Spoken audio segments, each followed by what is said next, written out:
तो नमस्कार दोस्तों, परमाज के यूट्यूब चैनल पे आप सभी दोस्तों का स्वागत करते हैं। आज की जो क्लास होने वाली है सीटेट में आपके ट्रिक बताए जाएंगे, जो कि 5 ट्रिक होंगे।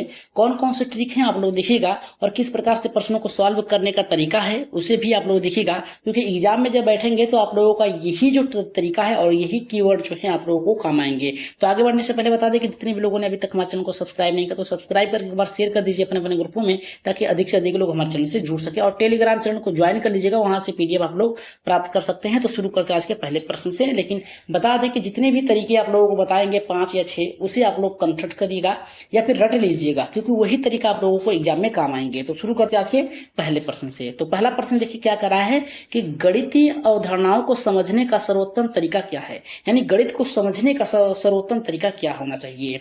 तो पहला करा कि परिभाषा रटवाना। रटवाना आपका एक निगेटिव वर्ड है जो कि आपका गलत है, तुरंत काटिएगा।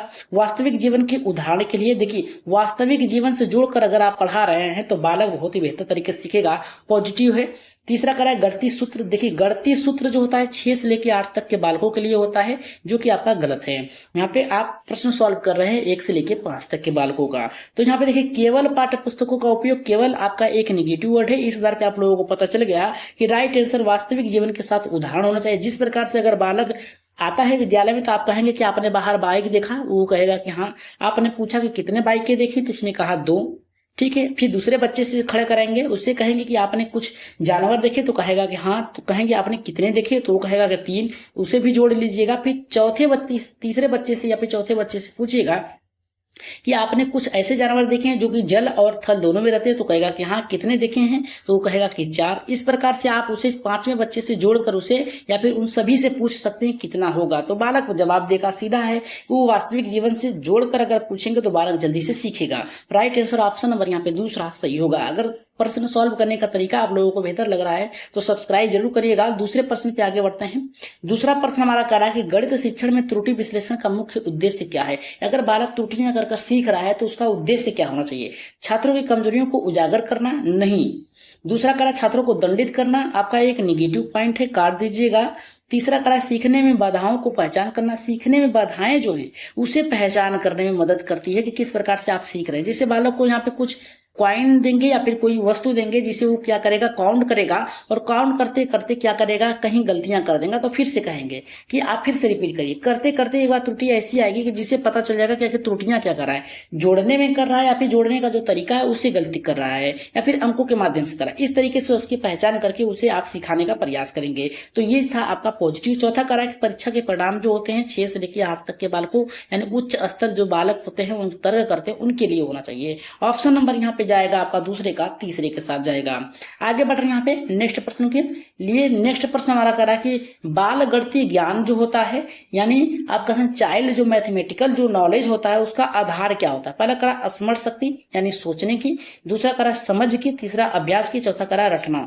रटना आपका एक निगेटिव वर्ड है, तुरंत काटेगा, बचा आपका 3। तो आपको पहचान करना है कि इसमें से सही कौन सा होगा। तो सही की पहचान करने के लिए स्मरण शक्ति जो होती है 6 से लेकर 8 तक के बालकों के लिए होती है, यानी आपके कह सकते हैं उच्च कक्षाओं के लिए बालक हो सकता है। तो ये तो आपका कट गया, बचा 2। तो अभ्यास जो होगा बार बार रिपीट करने से नहीं, गणितीय ज्ञान की बात किया है तो समझ अगर रहेगा तो अभ्यास भी कर लेगा, इतना तो आपको आना ही चाहिए। तो राइट आंसर आपका ऑप्शन नंबर यहाँ पे दूसरा सही होगा, क्योंकि कोई बालक 1 2 3 करके काउंट कर रहा है, कोई बालक उल्टे 3 2 1 करके पढ़ रहा है। तो इस आधार पे उसकी समझ जो होती है वही उसका मायने रखता है, कितने अच्छे से वो पढ़ता है। राइट आंसर ऑप्शन नंबर दूसरा एकदम करेक्ट होगा। आगे बढ़ रहे हैं यहाँ पे चौथे प्रश्न पे। इसे हम लोग की पॉइंट के आधार पर सॉल्व करेंगे। ये तो एनसीएफ है, इसे आप लोगों को आना ही चाहिए। एनसीएफ 2005 के अनुसार गणितीय शिक्षण का मुख्य उद्देश्य क्या होना चाहिए। जटिलता को बढ़ावा देना, यानी कठिनाई को बढ़ावा देने की बात कर रहा है, जो कि गलत है। डर पैदा करना आपका एक निगेटिव है, इसे काट दीजिएगा। सोच और तर्क शक्ति विकास करना, परीक्षा में पास कराना, तो आप उच्च कक्षाओं के लिए होंगे। अंकों में बांटने की बात कर रहा है, जहां पर परीक्षा में पास करने की बात करे, अंक वाली बात करे, ग्रेडिंग वाली बात करे, ये बांटने की तरीका की बात कर विकसित कर रहा है। तो आधार पर राइट आंसर आपका जाएगा यहाँ पे पे तीसरे। देखिए एनसीआर 2005 हर तरीके से बताया किस प्रकार से आपको सीखना है, किस प्रकार से आपको चलना है। आगे बढ़ रहे हैं यहाँ पे 5वें प्रश्न पे। 5वां प्रश्न बहुत ही बेहतर है। कह रहा है कि गणितीय क्लब का मुख्य उद्देश्य क्या है? परीक्षा की तैयारी करने के लिए नहीं, गणितीय सोच गणित को रचनात्मक तरीके से सिखाना, होमवर्क नहीं होगा, गणितीय कमजोर कुछ छात्रों को दंडित नहीं कर सकते हैं। आपका ऑप्शन नंबर यहाँ पे पॉजिटिव होगा, आपका बी ऑप्शन। क्योंकि देखिए जब तक आप बालक के रचनात्मक कई तरीकों से सॉल्व करने का तरीका बालक सीखता है तो याद रखेगा वो गणितीय क्लब के अंतर्गत आता है। राइट आंसर ऑप्शन नंबर यहाँ पे दूसरा सही होगा। आगे बढ़ते हैं यहाँ पे छठे प्रश्न पे। छठा प्रश्न तो बहुत ही बेहतर है, इसका आंसर आप लोग जल्दी से दीजिएगा। कह रहा है कि यहाँ पे कॉन्क्रीट, यहाँ पे कह रहा है कि पिक्टोरियल, और यहाँ पे कह रहा है कि ऑब्जेक्ट यानी सीपीए का तरीका किसके लिए उपयोगी होता है? तो ये देखिए कह रहा है भाषा शिक्षण के लिए, सामाजिक अध्ययन के लिए, गणितीय संकल्पनाओं को विकसित करने के लिए और विज्ञान का प्रयोग करने के लिए। तो सबसे पहले तो ये जान लीजिए, आप प्रश्न सॉल्व कर रहे हैं 1 से लेकर 5 तक के, तो उसी स्तर तक के प्रश्नों को आप लोग क्या करेंगे यहाँ पे सोच समझ के उत्तर देने का प्रयास करेंगे। तो छठे का जो राइट आंसर जाएगा यहाँ पे गणितीय संकल्पनाओं को विकसित करने के लिए होना चाहिए। तो राइट आंसर ऑप्शन नंबर यहाँ पे तीसरा सही होगा। देखिए पहले बालक जो होता है, नवजात शिशु जो होता है यहाँ पे 0 से 2 वर्ष में चलना शुरू करता है, फिर इसके बाद प्रारंभिक बाल्यावस्था में आता है 2 से 6 वर्ष, और यहाँ पे फिर मध्य बालक 6 से 12 वर्ष, और 6 से 12 से 18 वर्ष जो होता है किशोरावस्था के अंतर्गत चल जाता है। तो बालक जो होता है ये शुरुआती क्रम होता है। आगे बढ़ रहे हैं यहाँ पे 7वें प्रश्न पे। 7वां प्रश्न देखिए बहुत ही बेहतर है। ये कह रहा है कि जब बच्चा जोड़ को बार बार भूल करता है तो शिक्षक को क्या करना चाहिए? जिस प्रकार से एक लड़की लिख रही है 6 + 1 8 लिख दे रही है, दूसरा यहाँ पे 5 + 2 कर रहा है, ये भी 8 लिख रहा है, लेकिन तीसरा बालक जो है 3 2 5 करके लिख रहा है। इस प्रकार की कठिनाइयां जो है शिक्षक को किस प्रकार से पहचानना चाहिए? सजा देकर, नेगेटिव वर्ड है तुरंत काटिए, रटवाना नेगेटिव वर्ड है काट दीजिएगा, उसकी त्रुटियों को विश्लेषण करना, किस प्रकार से गलतियां कर रहा है, वैकल्पिक तरीका अपनाना, यही आपका राइट आंसर होगा। उसे नजरअंदाज नहीं कर सकते हैं। इस आधार पर हम कह सकते हैं कि राइट आंसर आपका तीसरा जाएगा। क्योंकि अगर बालक किस प्रकार से जोड़ नहीं कर पा रहा है तो इस प्रकार से तिल्लियों का प्रयोग करें। क्या करें? तिल्लियों का। इसी प्रकार से आप लोग क्या कर सकते हैं, तो अपनी जो शिक्षण प्रक्रिया है उसको चेंज कर दीजिए ताकि बालक सीख सके, उसकी कठिनाई को दूर करने के लिए। आगे बढ़ रहे हैं यहाँ पे 8वें प्रश्न पे, जो कि बहुत ही बेहतर है। और मूल्यांकन का अर्थ क्या होता है इसे भी आप लोग जरा देखिएगा, लेकिन उससे पहले हम देख लेते हैं यहाँ पे क्या कर रहा है प्रश्न। ये कह रहा है गणितीय शिक्षण में मूल्यांकन का उद्देश्य क्या है? कह रहा है कि छात्रों के पास फेल करना नहीं, छात्रों को प्रतिस्पर्धा को बढ़ावा नहीं देंगे, द्वंद्व की भावना हो जाएगी, सीखने की प्रक्रिया की जानकारी प्राप्त करना अंकों के आधार पे गलत है। राइट आंसर ऑप्शन नंबर तीसरा सही होगा 8वें का। देखिए मूल्यांकन क्या होता है? देखिए मूल्यांकन एक ऐसी प्रक्रिया जिसके द्वारा हम ये जानने का प्रयास करते हैं कि किस कक्षा में कोई अध्यापक शिक्षा से संबंधित उद्देश्य, विषय और संबंधित उद्देश्य को लेकर चल रहा है, वह किस सीमा तक पूर्ण है, अर्थात विद्यार्थियों के शिक्षकों के द्वारा जो भी पढ़ाया जा गया है, ज्ञान को दिया गया है, वह विद्यार्थियों के ने किस प्रकार सीमा तक ग्रहण किया है, इस आधार पे हम कह सकते हैं उसके गणितीकरण की प्रक्रिया को जान सकते हैं। तो ये था आपका 8वें का उत्तर। आगे बढ़ते हैं यहाँ पे 9वें प्रश्न पे। ये देखिए क्या कह रहा है कि ब्रूनर के अनुसार गणितीय अवधारणा को सिखाने का क्रम क्या है? पहला कह रहा है प्रतीकात्मक के द्वारा, क्रियाओं के द्वारा, दृष्टिगत द्वारा। दूसरा कह रहा है कि प्रतिक्रिया, दृष्टि, प्रतीकात्मक। तीसरा कह रहा है दृष्टिगत। यहाँ पे कह रहा है पहले देखना, फिर प्रक्रियात्मक होता है, फिर क्रियात्मक होता है। चौथा कह रहा है कोई भी क्रम विशेष नहीं है। तो देखिए ब्रूनर ने क्या कहा है, ब्रूनर के अनुसार बच्चे पहले क्या करते हैं? क्रियात्मक करते हैं। तो क्रियात्मक आपका आएगा ऑप्शन नंबर यहाँ पे किसके साथ जाएगा? दूसरे के में पहला आया। फिर इसके बाद क्या करते हैं? दृष्टिगत देखते हैं, तो दृष्टिगत आपका आ गया। फिर इसके बाद क्या कर रहा है? प्रतीकात्मक की बात किया है, तो ये आपका आ गया तीसरे। राइट आंसर ऑप्शन नंबर यहाँ पे दूसरा एकदम सही होगा। आगे बढ़ रहे हैं यहाँ पे 10वें प्रश्न पे। थोड़ा सा ब्रूनर के बारे में जान लेते हैं। ये महोदय क्या कहते हैं? ये कहते हैं कि जो ब्रूनर हैं, इनका जन्म 1 अक्टूबर 1915 को हुआ था।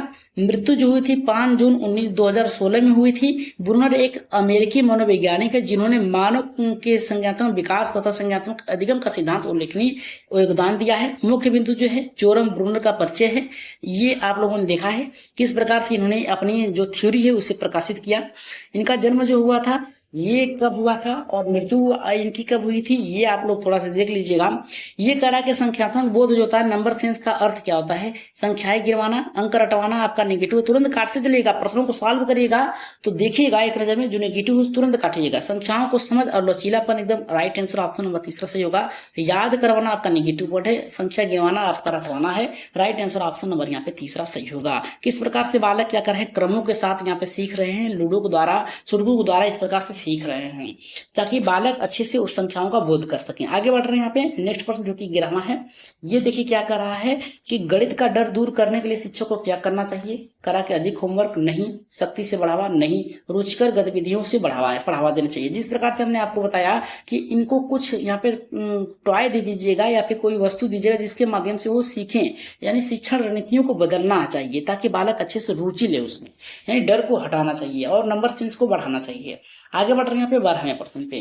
तारे जमीन आप लोगों ने देखा ही होगा, अगर चैनल को पे नए हैं तो सब्सक्राइब कर लीजिएगा और शेयर कर दीजिएगा जिन लोगों ने अभी तक सब्सक्राइब नहीं किया है। करा कि बच्चे का गणितीय तर्क, मैथमेटिकल जो यहाँ पे रीजनिंग होता है विकसित करने के लिए कौन सा तरीका प्रभावी होगा, रटने पर जोर देना, गलत समस्या आधारित शिक्षण, प्रश्नों को उत्तर बताना, गलत पाठ्य पुस्तक पढ़वाना, गलत, राइट आंसर ऑप्शन हमारे यहाँ पे दूसरा सही होगा।